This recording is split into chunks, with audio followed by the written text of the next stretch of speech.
The first stage of any job or career application process is to create an effective CV, and in this video I'll provide you with 8 essential CV tips that will help you not only to create a CV that is professional looking, but also one that matches the job that you're actually applying for. So let's get straight into it.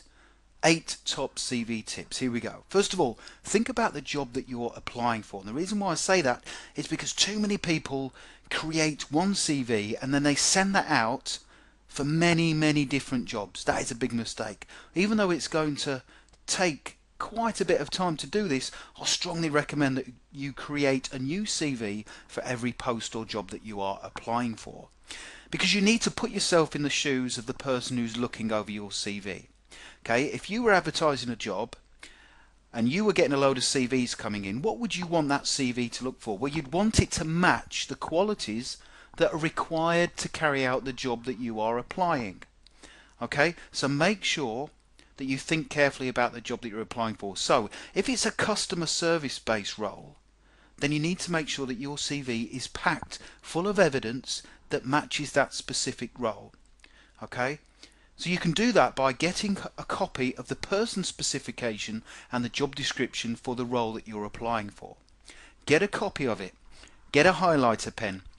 Go through both documents and highlight keywords and phrases that jump out at you. For example, if it's a customer service role, then obviously you're going to have to be an effective communicator.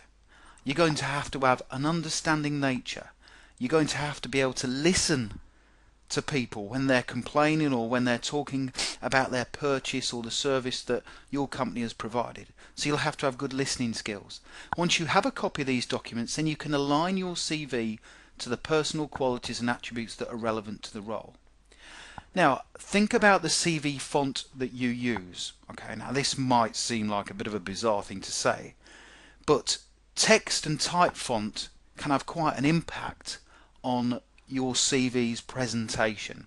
I would recommend going for a simple yet professional looking font. I tend to use Arial for many of my documents because it's easy to read.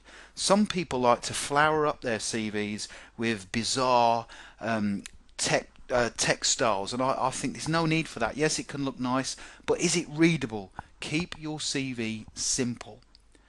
Always aim for a professional, clean and tidy image, and always have the person who's reading your CV in your mind at the forefront when you're creating the CV. Think about them. Think about the fact that they don't have much time to read your CV because they're going to be reading lots of people's, so therefore they're going to be scanning through your CV and looking for information, keywords and phrases that jump out of them that match the job that they're advertising. So always aim for a professional, clean and tidy image. Now this is a big one. Use keywords from the person specification and job description in your CV. So when you're describing yourself about your experiences, the skills that you have and the type of person you are, use words that are lifted directly from the person spec and the job description. So for example, if in those documents it says you need to be a team player, you need to have good motivational skills, you need to be organised, flexible, have leadership qualities, then I would use those keywords and phrases to describe yourself. Now obviously they need to be genuine and honest, you need to have those qualities and attributes, but that's a great way of making your CV stand out from the crowd. Some people say to me, Richard, how long does my CV have to be? I've seen some CVs when I've been marking them in the past and they've been 10 pages, and the first thing I think is, okay, this person has gone to lots of effort to provide me with vast amount of information, but it's overkill. You know, I always say 2 to 3 pages maximum. Most of my CVs that I've created in the past have been 2 pages, but they are actually packed full of relevant information, and I make sure I get that information within those 2 pages. So I give the person who's assessing it exactly what they want, and I'm also considerate about their time. I understand they don't have much time. Make sure you get your CV proofread, so give it to someone else, and don't give it to your mum or your dad or your partner who's going to go, yeah, that's brilliant, that's fantastic. Give it to somebody who you think is going to be constructive. They're going to give you really good feedback.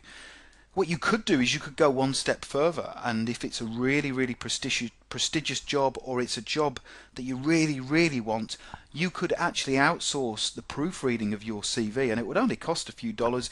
You could go on a website like elance.com or fiverr.com and get someone to proofread it for you for a small fee, and then it will really add that finishing touch to it.